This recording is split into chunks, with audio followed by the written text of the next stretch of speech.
Let's be honest. At the very least, the doctor's the kind of frood who knows where his towel is.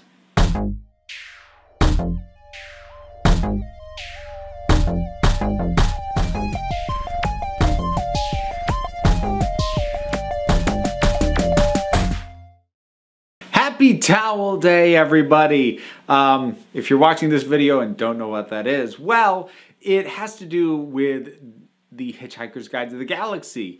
Originally a radio play, then also a novel, a video game, a movie, all originating from the mind of Douglas Adams. And one of the major recurring things in it is that a towel is the single most useful creation in the entire universe. And so the fans of Hitchhiker's Guide and of Douglas Adams in general celebrate Towel Day. Now, last year I did a video basically just talking about my love of Hitchhiker's Guide to the Galaxy, because I do love it. I love the novels most specifically, and one of my most treasured possessions is that I have the audio version of all 5 original books written by Douglas Adams, narrated by him. It seems like a lot of the audiobooks you find these, or it may be easier now that everything's gone digital, but definitely for a while, if you wanted them on CD, there was a chunk of time where all you could get were ones read by other people, and they were fine, but Douglas Adams reading his own work was phenomenal. Anyway, I talked about that last year. This year, I want to address something that has kind of been at the back of my mind to do a video on. Is the Hitchhiker's Guide to the Galaxy in the same universe as Doctor Who? That might make you go, I'm sorry, what? But those of you who know both properties might start going, I wonder. So I'm going to talk about some of the things that indicate maybe yes, some of the things that indicate maybe no. First, let's talk about the obvious connection. Douglas Adams was a script editor on Doctor Who. And actually, one of the books in the series, which is Life, the Universe, and Everything, the 3rd book, that was a repurposed script proposal he had for Doctor Who called Doctor Who and the Cricket Men. And he repurposed the basics of that story into an actual Hitchhiker's Guide to the Galaxy book. So aside from the fact that one is entirely his creation and the other one he worked on, and in addition to that, he wrote City of Death, he wrote Shada, which didn't get fully produced at the time, but now has a wonderful animated recreation, and all those things. There are obvious links, but let's talk not meta links, not links of the creator to the works. Let's talk about actual in-universe. Are there things that connect them and indicate maybe this all goes on in the same place? Well, yeah, there's a number of things. Let's start with kind of a big one. Arthur Dent, the lead character of Hitchhiker's Guide to the Galaxy, gets name dropped by David Tennant, by the 10th Doctor. His exact words are, and this is during the Christmas invasion, so Tennant's very first story that he's in, he talks about how he just saved the world in his dressing gown. Very Arthur Dent. Oh, there was a nice man. Now, here's the thing. You might think, it's a pop culture reference. He has other ones in this very episode. He does a Lion King reference earlier. Yeah, but what a nice man. That's not something you say about a fictional character. That's something you say about somebody you've met. And that would seem to indicate that the Doctor has met Arthur Philip Dent. So, there's your first thing, but that's not a lot to go off of. Sounds like just a nod. Okay, whatever. Well, I got more. In the Hitchhiker's Guide to the Galaxy books, there is a character who actually does not appear in the books, but is referenced repeatedly, named Ulan Khulufid, who's known for writing very well-selling philosophical books, about God and the nature of the universe and the creation of everything. And you know what happens in Destiny of the Daleks, which, yes, was done when Douglas Adams was script editor over on Classic Who. There's a point where the Doctor is pinned. He pulls a book out of his pocket, starts reading it, and it's a book by Ulan Khulufid, and he starts going, got it wrong on the very first page. So we now have Arthur Dent being referenced as if he's a real person, and books from an author who is an author in the Hitchhiker's Guide to the Galaxy universe appearing in both. Okay. One could be nothing. Two, that could still be coincidence, right? Well, let's talk about something that's a little bit of a less direct reference, and let's talk about something conceptual. Because there's something that exists in the Hitchhiker's Guide to the Galaxy that bears a pretty strong resemblance to something that exists in Doctor Who. So Hitchhiker's Guide to the Galaxy, introduced in the third book, that's Life, the Universe, and Everything, has what's called the somebody else's problem field.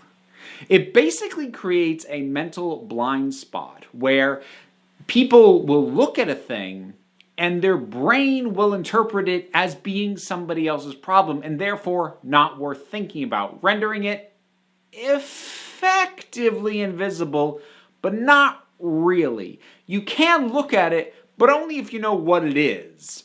Or maybe if you're very lucky to catch it out of the corner of your eye. What does that sound like, perhaps? How about a perception filter?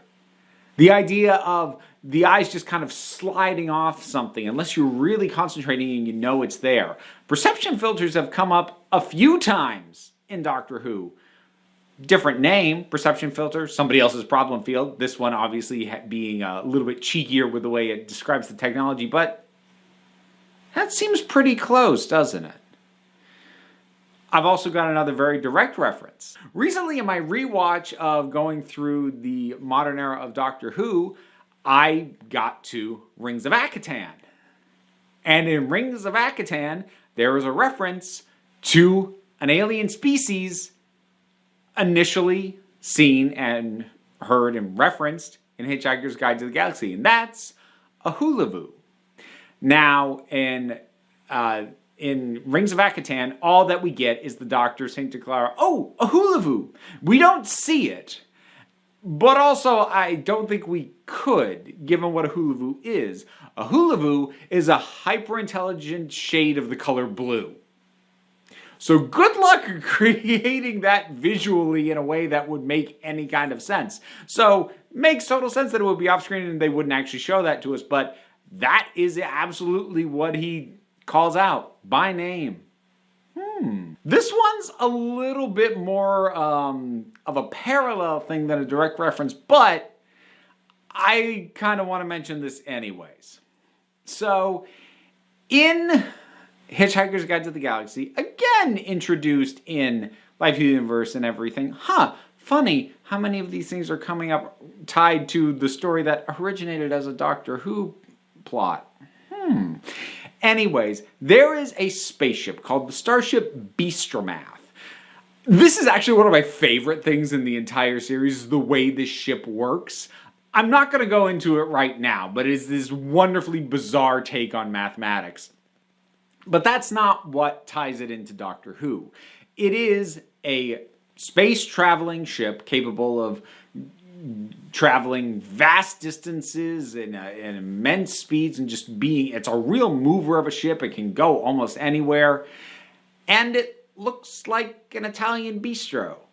So imagine an Italian bistro just flying through space. That would be as ridiculous as a diner flying through space.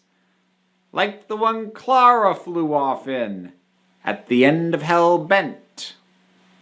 Not so unique anymore. Now, is there anything that would be a little bit more definitively, well, because of this, they can't take place in the same universe? Yeah, there seems to be. And that's the fact that the very first notable thing that happens in the Hitchhiker's Guide to the Galaxy is that the Earth gets demolished. And in Doctor Who, the Earth is demonstrably not demolished. It's threatened every other freaking week, but it's still there. It has very clearly not been destroyed by the Vogons to make way for a hyperspace bypass. So that should be the end of that, shouldn't it? Actually, no. Now, Doctor Who has been fairly squirrely and cautious about how it has approached the idea of a multiverse and things like parallel universes.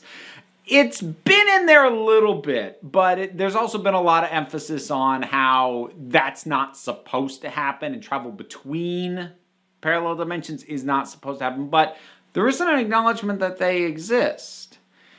And we also have in Hitchhiker's Guide to the Galaxy an acknowledgement of parallel multiple universes, because even after the Earth is destroyed, Arthur does land on it again. It's not quite the same Earth he left. It's different. He's somewhere else, but he did find it again. And then actually went on to find it yet again. And depending on whether or not you consider the 6th book to be canon, which I do, that brings even more layers into it. There are potentially infinite numbers of versions of Earth. But more importantly, Arthur has bounced between a few of them. So even if the parallel universe he originated from, the Earth, was destroyed, that doesn't mean that the Doctor couldn't meet him at some point after he'd hopped over to another one.